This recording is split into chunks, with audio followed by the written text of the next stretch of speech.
مشتاق احمد یوسفی صاحب کی مزاحیہ باتیں۔ عورتوں کا دل جیتنے میں عامل حضرات ڈاکٹروں سے زیادہ چالاک ہوتے ہیں۔ دل جیتنے کے لیے ان کا ایک جملہ کافی ہوتا ہے کہ آپ کو نظر لگ گئی ہے۔ الفاظ سے بات سمجھ میں آتی ہے، لہجے سے دل میں اتر جاتی ہے۔ جادو الفاظ میں نہیں، لہجے میں ہوتا ہے۔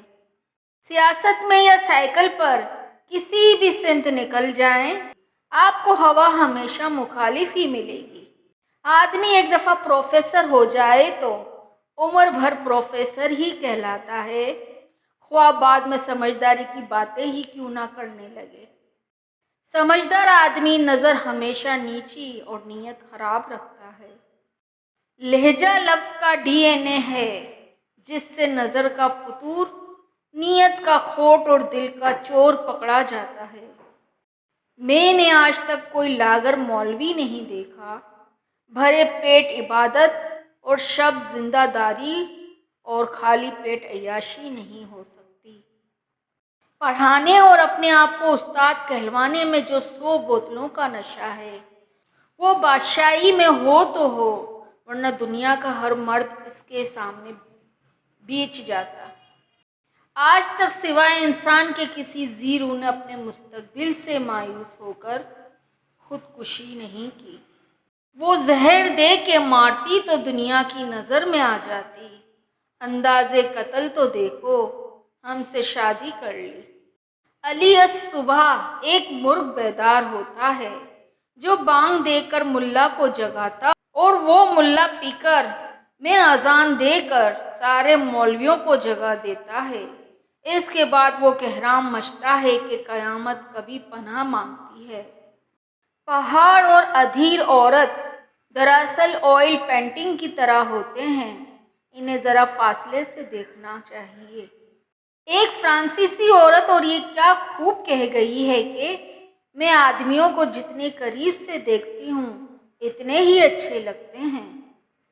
جس طرح آج کل کسی کی عمر یا تنخواہ دریافت کرنا بری بات سمجھی جاتی ہے، اسی طرح، بالکل اسی طرح 20 سال بعد کسی کی ولدیت پوچھنا بد اخلاقی سمجھی جائے گی۔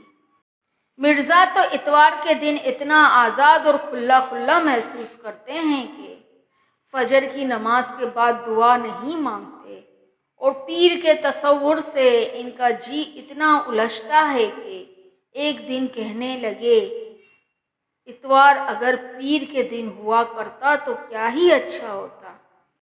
ہم ایشیائی دراصل اس لیے گدھے کو ذلیل سمجھتے ہیں کہ اس میں کچھ انسانی خصوصیات پائی جاتی ہیں، مثلاً یہ کہ اپنی سہار اور بساط سے زیادہ بوجھ اٹھاتا ہے، اور جتنا زیادہ پٹتا اور بھوکوں مرتا ہے اتنا ہی آقا کا مطیع فرما بردار اور شکر گزار ہوتا ہے۔ جان ایلیا ایک دن کہنے لگے، یوسفی صاحب، میرے پاس اب 35 کرتے اور ایک پاجامہ رہ گیا ہے۔ عرض کیا، اسے بھی کسی کو بخش دیجئے تاکہ ایک طرف سے تو یکسوئی ہو جائے۔ وزن حسن کا دشمن ہے، اسی لیے ہر سمجھدار عورت کی یہ خواہش ہوتی ہے کہ اپنی چربی کی دبیز تہوں کو گول کو سانپ کی کینچلی کی طرح اتار کر اپنی عزیز سہیلیوں کو پہنا دے۔ نہانے سے 100 بیماریاں دور ہو جاتی ہیں، لیکن نہ نہانے سے جو بیماریاں دور ہوتی ہیں ان میں سے ایک محبوبہ بھی ہے۔ پلیز میرے چینل کو سبسکرائب کر دیجیے اور بیل آئیکن پریس کر دیجیے۔ شکریہ۔